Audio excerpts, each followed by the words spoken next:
ก็เห็นสุกขับรถครั้งแรกพี่น้องเนาะ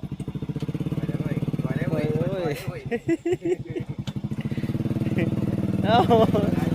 เอ้ยเป็นอยู่ได้เนาะโอ้เอาจุง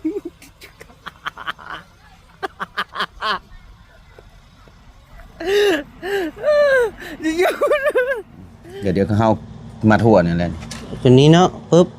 มันยังบ่ถึกตัวนี้มันบ่ได้นั้นเดี๋ยวแบบนี้เด้ โอ้เอาซะ สมมุติว่ามันขึ้นมานั่นนี่เนาะนี่เอาขวมตัวนี้นี่ขวมตัวนี้เขาก็เอาลงมานี่ โอ้ นี่ ชื่อแล้ว วัน ชื่อแล้ว นั่นน่ะมาเลยเด้เนี่ยรถนากับเนี่ย อ๋อ มาพี่เลย มื้อนี้บ่ แม่น นั่นแหละมาถามบ่แก้วมาเห็นเบิ่งแทนพ่อช้างแต่มาว้ายเฮ็ดรถเบาลี่มาบ่รถเบาเตียง ปั้นเมื่ออีกกระชั้นกับยัง ขี่ บ่ ร ได้ ถ เบื่ ที อ มาบ่ ตัวแล้วชอดรถน้ำพรคือเครื่องมาให้เครื่อง เห็นรถแล้วก็ย่างเมื่อ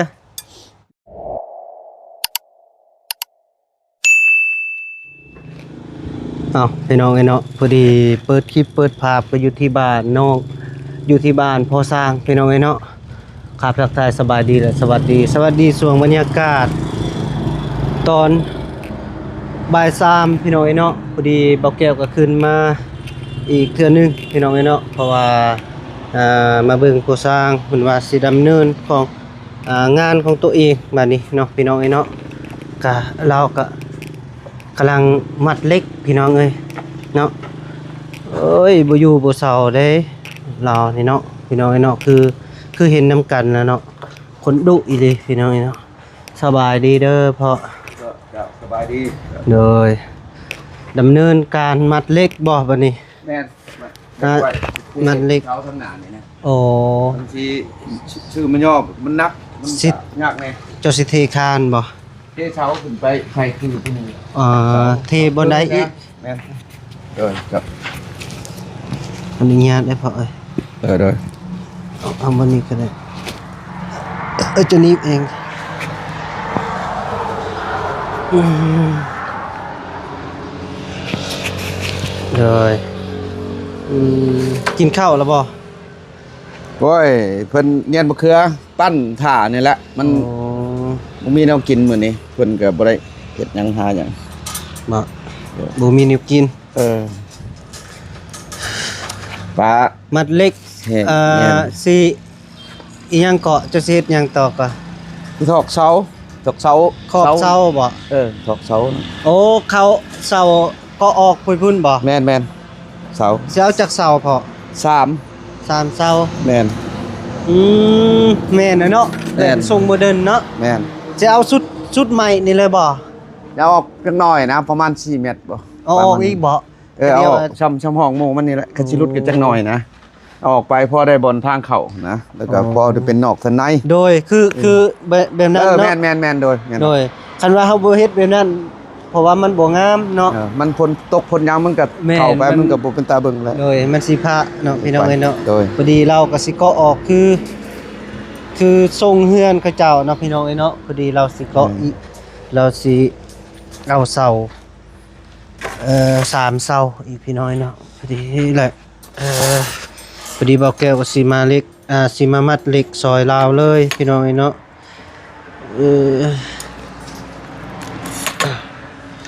เป็นได้ลูกสาวจะว่าสิไปหาน้องสิพา มาจนเมื่อยแล้วแล้วกลับมาอยู่นี่แล้วถ่าแต่9:00น 10:00นพุ่นเด้ โอ้ คนเครื่องคนหยังมากหาก็เมื่อวางใดนี้เพิ่นว่ารถเบาเตียงมาว่ะ โอ้ เกี่ยวจากเมื่อเพิ่นเบิ่งป้ายบ่คักเพิ่นจื้อบ่จักเพิ่นรถเบาลีไปเลยอยู่เรือนสแตวหัน โอ้ คือว่าบาลีสิไปหาเพิ่นบ่หรือแนวใดก็บ่ฮู้นำเพิ่นนั่นน่ะของพ่อก็ไปส่งแล้วก็พ่อก็มาพี่แล้วแบกกระดอกคันใดคนเอาเครื่องพ่อ เลยผู้ใดล่ะ อ้าวมีรถจนา น้องรถจะหน้าบ่ กับตัวหมูหั่นแล้วสองเขาหั่นแล้ว โอ้ สองกระดองกันแล้ว น้องมูก็ว่าสิไปบ่ โอ้ยอยากไปหั่นแล้ว อยากไป กดช่องเขาเจ้าหั่นแหล้ว โอ้เด้ออยากไปกับสองคนกับบ่กล้าโซนไปแล้วบ่ แม่น คันผู้เดียวก็คืออยู่ แม่น ก่อนเฮาสิเอาเด็กน้อยไปเฮาก็ต้องอนุญาตจากพ่อแม่ก่อน แนวมันแหละ โดยคันพ่อ มันสอบ พ่อแม่เพิ่น แม่ อน นุญาตให้ไปก็ แม่น เอ่อ ถูกแล้ว ลูกก็สิเอาไปอะนะ แม่น ไปลิ้นน้ำน้องไฟฟ้าอะนะเล็ก แม่น น้อย แม่น ก็ เจ้า เมื่อคันพ่อแม่บ่อนุญาตก็คือจังซี่สิเอาที่นี่ไปเลยกับมัน บ่ได้ กับ แท้ บ่งาม แม่น บ่คักเด้อ แม่น สบายดีเด้อพ่อพี่น้องเนาะ ครับ พอดี สบายดี มา จ้ะ อีก จ้ะ เทื่อนึงมาหาพ่อสร้างเนาะพี่น้อง เออ พอดีเหมาะแล้วมื้อนี้ก็เวลาเพิ่นเฮ็ดเวียกแบบนี้เบาแก้วมากที่สุดเลยก็สิมาซอยมัดเหล็กซอยพ่อสร้างเลยพี่น้องเนาะก็เบาแก้วก็สิเอาเหือแห้งนี่แหละซอยลาวเพราะว่าสิซอยเป็นเงินเป็นคำเบาแก้วก็บ่มีเนาะพี่น้องเนาะก็ตามพอเฮ็ดได้ซำใดลูกก็สิเฮ็ดซอยซำนั้นเด้อพอเด้อ โดยขอบใจขอบใจโดย คันประเภทอยู่สั้นสูงบ่อยังต่างๆล่ะลูกบ่ซอยเพราะว่าลูกย่านอันนี้นะย่าน บ่ สั้นสู บ่ ง เคยเฮ็ดก็เฮา โด ก็ ย บ่ได้แหล้ว แล้วก็เฮ็ดแบบนี้แล้วก็พอเฮ็ดได้อยู่เพราะว่าอยู่กับน้องไฟฟ้าเอาก็เคยไปเฮ็ดแต่นะพี่น้อยเนาะ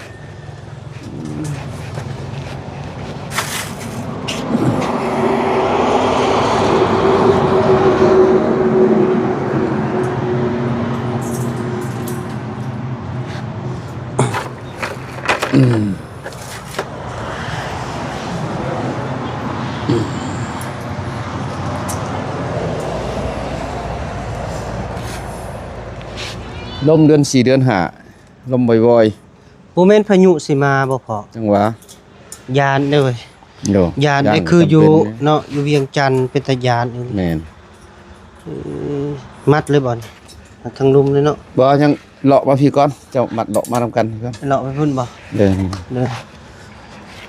ว่า เรา มันแล้ ก็สอดมาพี่เลยพอตัวแล้ว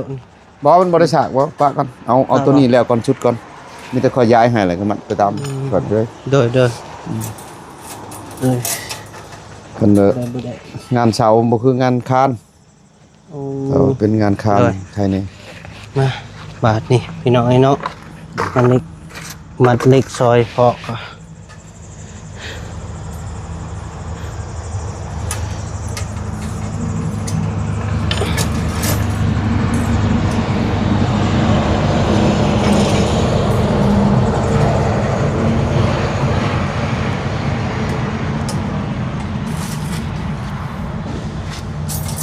เอาเลย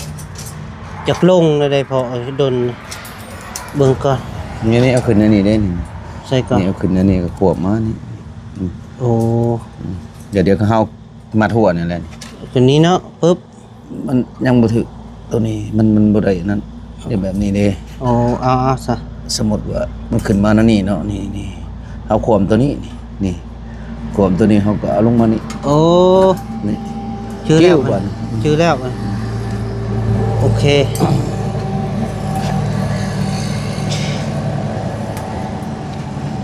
มัดหัวคือกันมัดแบบนี้บ่มีรุด แม่น ต่อไป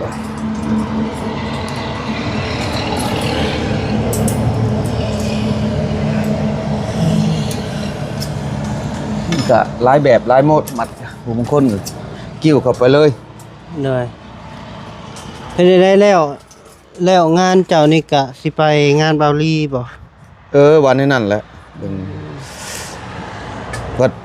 งบเลยอยู่พี่เด้อไปพุ่นละหาเงินแล้วบัดมาใช่มาจ่ายเฮ็ดไปตาม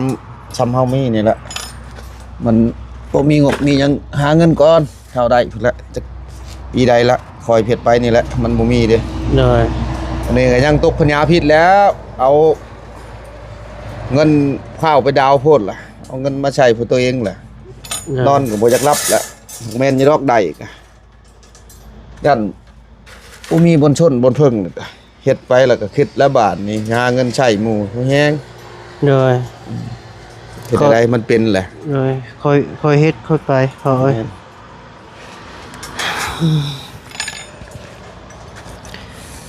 สำใดมีงบก็มาเฮ็ด แม่น ของตัวเอง ได้จุบปูนชอบหนึ่งปูนชอบหนึ่ง เออ บอกก้อนหนึ่งเอาก้อนหนึ่งมาก็เฮ็ดไป เดี๋ยวมันจะแล้วเองอะเนาะ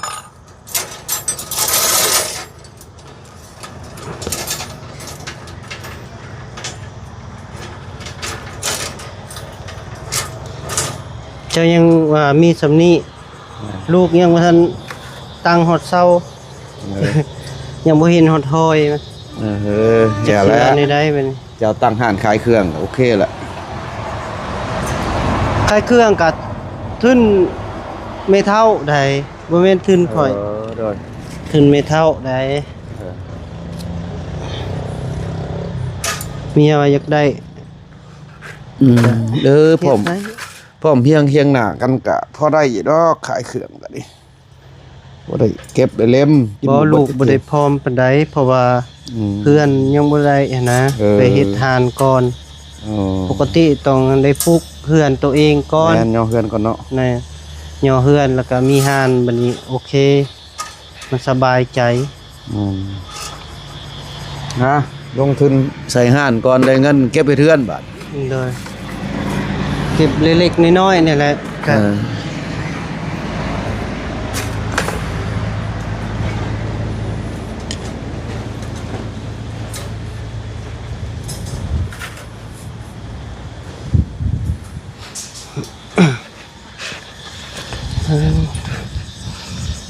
กินแต่น้ำมื้อนี้โอ้โพดโอ้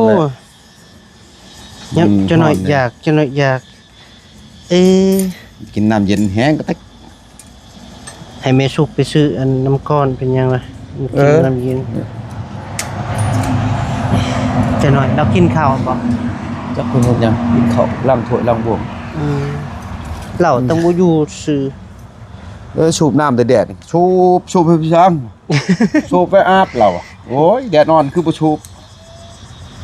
ก็เลยจมเจ็บหัว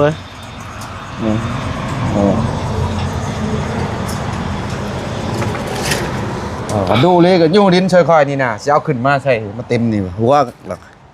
อ้าว ย่างก่อน ยังบ่เต็มบ่นี่ ใช้เพิ่มอีกได้จงไว้ประมาณ2 ดิ้วนี่เลยเอาใส่ประมาณ2 อ้าว ดิ้ว ก็เดียวว่าเทกหนาๆเลย หรือก็จังไห้มันนั่นเด้จังไห้มันอมนี่แน่ประมาณก็น่าตึกแล้วสำนี้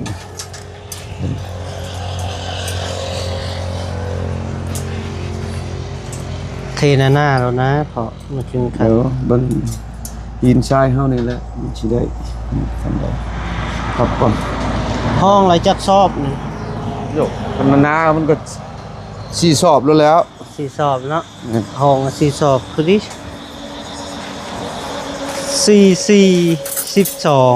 แม่นบ่ 44428 41428 4412บ่ 16 16สอบเนาะไรผิด 4กับ16แล้วเฮ้ย ตายละไรผิดแล้ว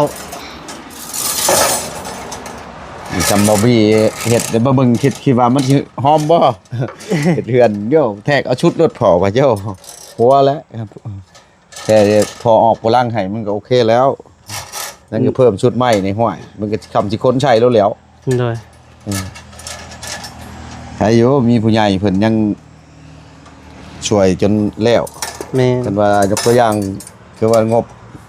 เพิ่นบ่หลายซื่อพอแห้งแล้วเฮือนน้องบ่ได้อยู่ไขประตูมันยังคอยไปอันนั้นน่ะไผอันนั้นน่ะจักเพิ่นชื่อเองบ่หรือไผชื่อแสงหรือเซลนะ อยู่ไส เอาเฮือนน้องรจนาหั่นแหละ เบาลี่บ่เตียงที่เสือให้ โอ้กุดเย็น หน่วยน้อยๆได้เลย หน่อยๆแล้วเห็นพอเกาะไว้ให้เจ้าเพิ่นใช้กินข้าวเราก็หาปล่อยฮุบเครื่องมาแล้ว เบาเตียงเราสิ เลย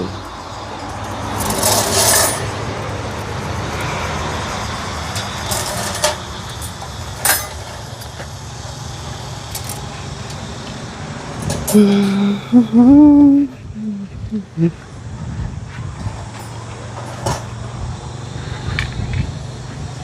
ึบ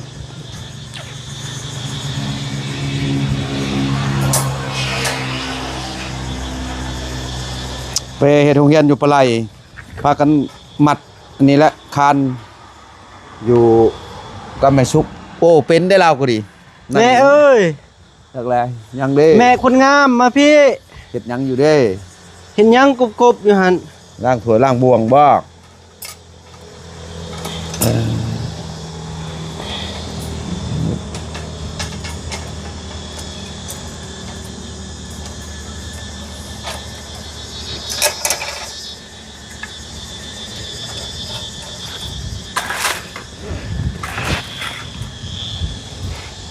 มื้อนี้คือว่าลมหลายกว่าวานนี้เนาะ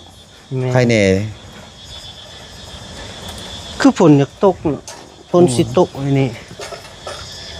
ให้มันตกแน่ เออ ดอกมะม่วงจับเนาะ แม่น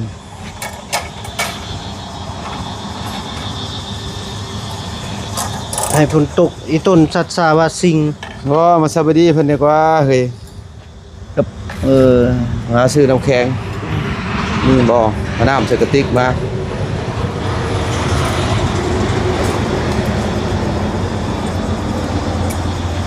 ไปซื้อน้ำเย็นๆกินแน่ สวัสดีเพิ่นนี่แม่สวัสดีพี่ก้องเพิ่นแน่แม่เฮาแนมกล้อง เฮีย พูด สบายดีเด้อแม่ สบายดีแม่โอ้ยเอ้ย บ้าน ข้าวแก้ว โอ้ แล้วมาชะโอ้ยซ้ำจิชะแล้วมื้อนี้ ถ้าเบิ่งเด้อคลิปนะคักเด้อแม่เขาสิแต่งเจ้าไปซื้อน้ำก่อนจะสิไปบ่ฮะไปกับว่าดังๆนี่กูว่าคนละ คอยแท้ คนละย่านได้จะว่าค่อยๆนี่เว้าดังๆเอาเนาะ โอ้ยเจ้าบ่หลักอัดคลิป บ่ ตอนห้องเพลงหั่นโอ้โยข่อยว่ามันหยังเนาะว่านอนหลับยังห้อง ห้องเพลงไปก่อน ห้องเพลงสิจ้างไปบ่ เพลงหยังบ่เพลงดาวกายเพิ่นน่ะ ดาวกาย อยู่ เป็น เอาตัว ไปซื้อน้ำก้อนเด้อแล้วก็ซื้อเป๊ปซี่ตุกหนึงมากินไปใช่ได้ แนวมันแหละ จน FC ว่าบ่คือว่าใส่อันไม่สุกบาดนี้ โยว่าบ่แก้วก็เฮ็ดเวียกช่อยกะแนวมันแหละแม่นมันก็เฮานี่แหละ ดี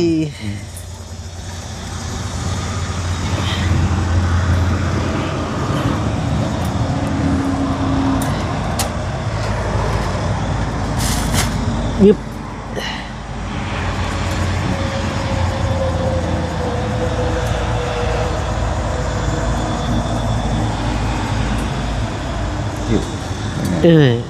คักละบานนี่บาทนี้ไอสีลำแล้วโหมันเล็กกระเป็นบ่นี่ ไปเห็น เป็นโถโอ้อืม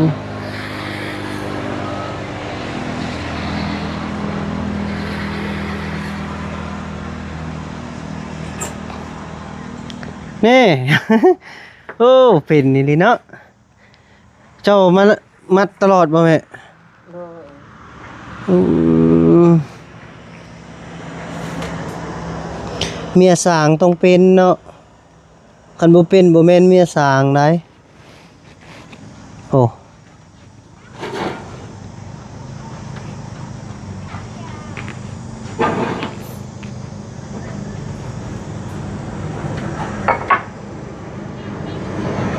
มัดเอามัด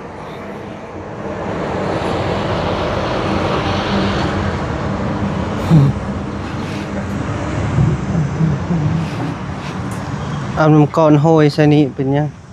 บีบกิน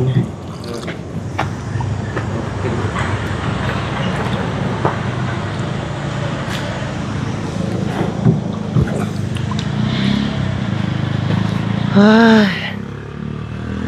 แดดฮ้อนวันนี้โอ้ไหวได้ฮอตพีเลยได้เป็นมัดเล็ก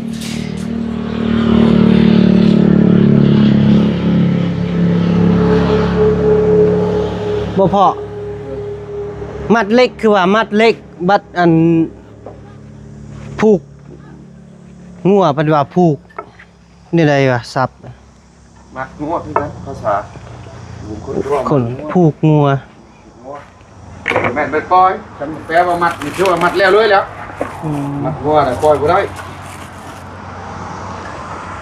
จังสั้นติ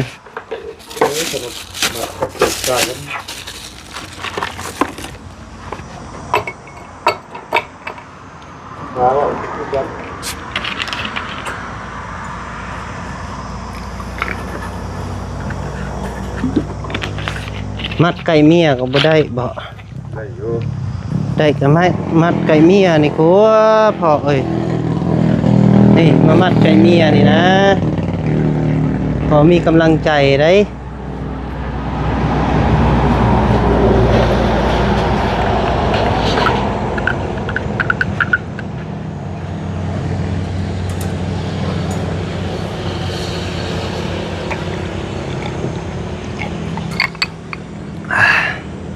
โอ้ไม่แห้งยาวเลย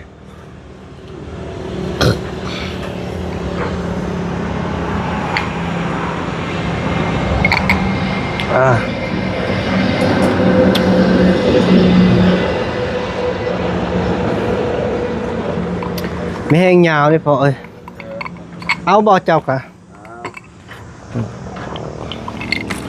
เอาน้ำก้อนนี่คือมีน้ำก้อนสี่เหลี่ยมได้นี่ถักอยู่เนาะน้ำก้อนสี่เหลี่ยม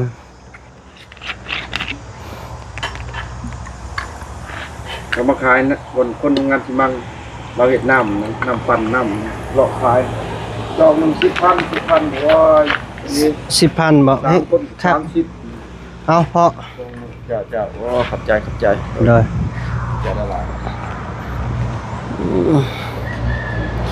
ไม่สุกนะบ่เว้าหยังเลยเห็นว่าพัวมาใกล้กับบ่เว้าเลยบ่คักเลยไม่สุกนี่ก็ ว่าพื้นบ่แฟนกับบ่เป็นว่าเข้าข้างพวกนี้ คันอยู่ผู้เดียวแล้วห้องเพลงติ ก็ห้องเพลงแหละ ว้า อยู่ผู้เดียวแล้วห้องเพลงเนาะพี่น้องบ่ว่าเจ้าก็รักพังบ่พอ บ่ได้พังแล้วก็ตื่นแล้ว ตื่นจังเพลงอยู่นะปกติแบบบ่เห็นเราห้องเทื่อมาเราห้องอ้าวห้องเพลงก็เป็นว่ะ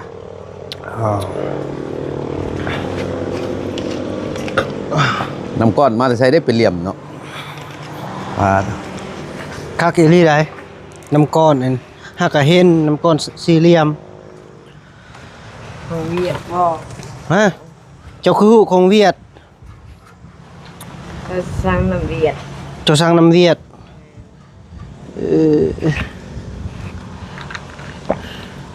เจ้าเป็นบ่ภาษาเวียดแม่สุก อ๋อ เจ้าลองเว้าบ่ดูคำหนึง บ่เป็น บ่เป็นติคำหนึงก็เอานะไป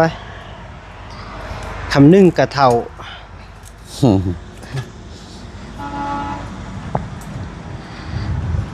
ชาวเวียดอังเกิ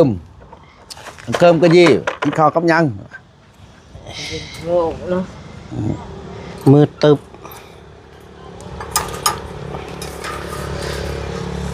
เอ้ยใกล้สิแล้วพี่น้องเอ้ยแบบนี้แหละงานของเฮายังบ่แล้วบุกต่อไป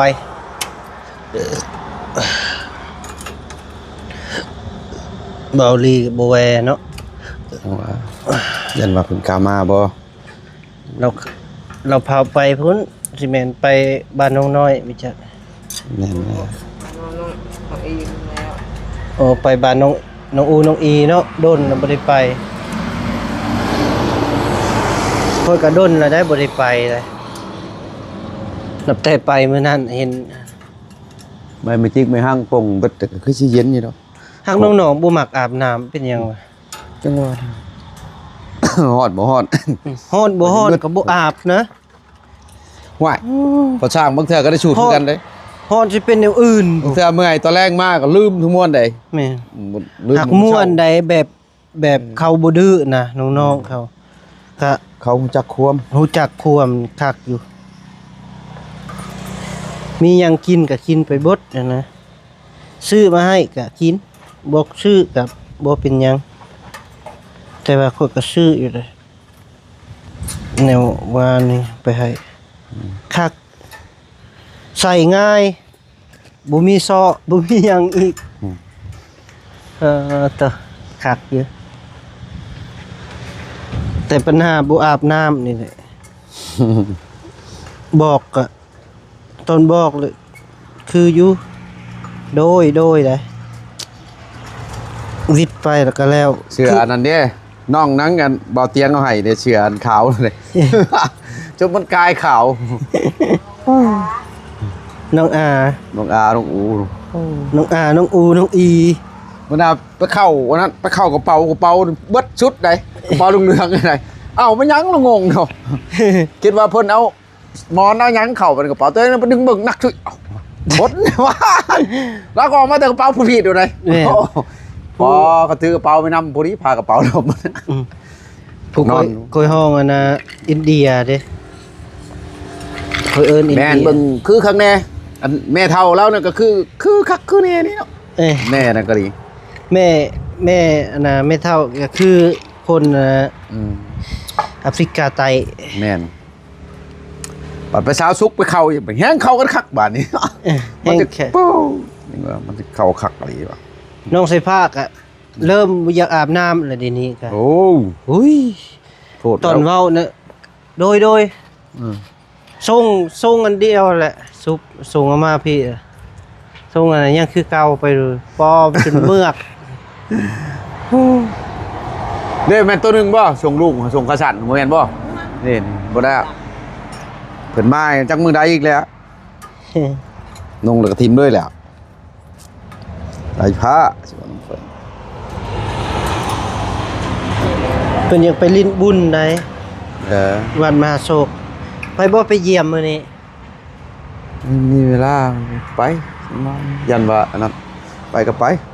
บ่ไปเยี่ยมน้องเพิ่นพอได้เอาเงินให้อะนะพูดละ10-20,000ให้น้องเพิ่นไปลิ้นพาเพิ่นไปลิ้นอะนะก็เบิ่งก็สงสารน้องเพิ่นหลายนะ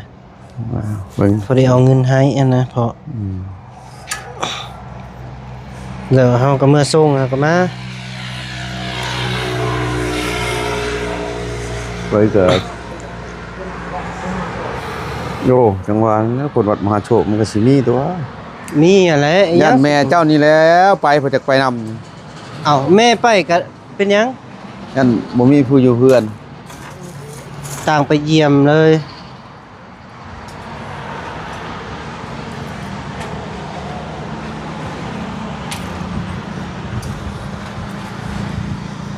เก็บเครื่องเก็บของไว้นะไปก็ไปเจ้าบ่ได้เข้าดงยางบ่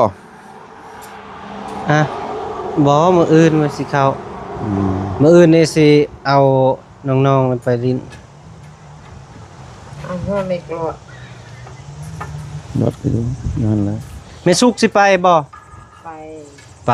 แห่งไว ไปมีเงินค่าน้ำมันได้เลยมีเงินค่าน้ำมัน แห่งไวและแม่สุกติแต่บ่ส่วนดอกกับลูกชายเรา ใส่กับไปเบิดได้ลูกชาย โอ้เดี๋ยวซื้อลวดมัดเลยนะ ติดกักติดแน่เนาะคันมาพี่ไปต้อยๆ 2 คน นั่นน่ะมาเลยได้ยังรถโคโรนากับยัง อ๋อ มาพี่เลย มื้อนี้บ่ แม่น นั่นแหละมาถามเอาแก้วมาเห็นเบิ่งแค่นพอช่างแต่มาว้ายเห็นรถเบาลี่มาว่ารถเบาเตียง ปั้นเมื่ออีกกระชั้นกับ คิดว่าที่มาบ่ ตัวแล้วชอบรถน้ำพรถือเครื่องมาให้เครื่อง เห็นรถแล้วก็ย่างเมื่อ บ่แล้วกับพ่อก็ไปชงคือเก่าผู้ที่ได้ลบมาผู้ที่แบกคันใดมาต่อพ่อก็ซ้ำบ่ไปเอาคันใดไปชงเขา ก็ยังว่า เครื่องบัดเดียวมันบ่เบิด เด้อ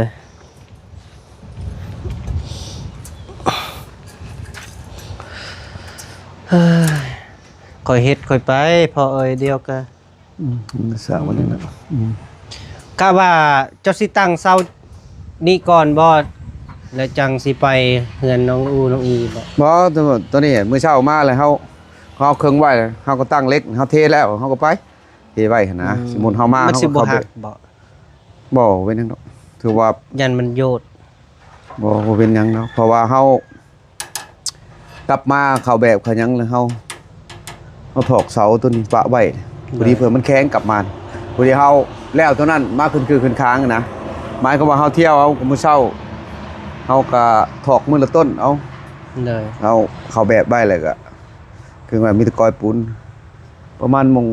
แนวเลาะๆนี่ก็บ่เปลืองบ่ได้ดอกนี่ก็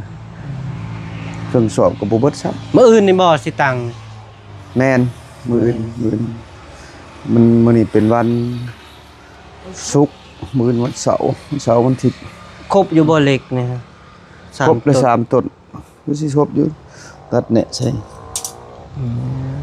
กระทมตีนมันไว้ โดยพอดีแหละมื้ออื่นคันมาทันกันมาซอย หรือว่าสิขุดคุมถาก่อนบ่ มื้อจังคุดมื้อนี้มันอันนั้นน่ะบ่คุดกระจำ เลยวันสิ้นบ่ บ่วันศุกร์ วันศุกร์เนาะ เป็นมื้อใหม่ วันศุกร์นี่ทื่อบ่ มันอันนั้นก็ถือก็แม่นบ่ถือก็เฮาหลีกได้เฮาก็อยากหลีกวันศุกร์หั่นนะ โอ้ บ่อยากเฮ็ด โดย เป็น ก็ วัน ส ที่ นกับบ่มัดตี้เหล็กนะ มัดบ่ได้ตั้งเด้บ่ได้ถอก เอ้ย คนละเรื่องแล้ววันนี้นะ แหม คือไม่เท่าว่าวันสิ้นมันต้องกินเหล้ากินเบียร์พอดีผู้ลูกเคยว่าข้าวน้ำนี่ซะสิบ่เฮ็ดกินบ่วะ โอ้ยเฮ็ดได้เลยเฮ็ดจะได้ซะบ่ยากบ่ข้าวอ้าวใส่ว่าวันสิ้นน่ะเบียร์ก็ยากมา แต่ก็ยังเว้าพื้นน้ำลาวอยู่ก็ซื้อนี่แหละก็ถือก็แห่งดีได้พอ เหมือนกับเฮาวันศีลบ่เฮ็ดเวียกนั่นละ แม่น มันคลำได้ก็ดียันเจ็บยันปวด แม่นถึงเรียบร้อยพี่น้องไอ้เนาะพอดีมัดเล็กก็ได้เสาหนึ่งแล้วเนาะพอ แม่น งามเนาะโอ้ยงามอีหลีสิมือแม่สุกได้พี่น้องไอ้เนาะพอดีสิมือแม่สุกเลยก็เถอะแม่นธรรมดาเด้เนาะพอเนาะ ขึ้นมาใส่2โตก่อนก็ได้ เลยเอา สี่ ต่อ แล้ว อีกพอดีเบิดนี่แล้ว 4 ก็ โต สี่ เบิด โต เล็ก เธอสี่โต เอาขึ้น4โตอัน โอ้ยเพื่อสิฮอดถึงเนาะผู้ยอเล็กก็ได้เลยเอาพี่น้องไอ้เนาะพอดีมัดเล็กซอยโพสร้างก็แล้วเสาหนึ่งยังอีกสองพี่น้องไอ้เนาะก็ จับเลย เบาแก้วก็สิได้ปิดคลิปก่อนเด้อพี่น้องเด้อเพราะว่าเบาแก้วสิได้กลับเมื่อก่อนพี่น้องไอ้เนาะเอาพี่น้องไอ้เนาะขออยู่ดีมีแห้งสุขภาพเข้มแข็งอย่าเจ็บอย่าจนอย่าขาดอย่าส้นโศกมานร่ำรวยหมดสุขสุขคนเด้อพี่น้องอายุมันคนยืนตลอดปีตลอดไปโดยบ๊ายบาย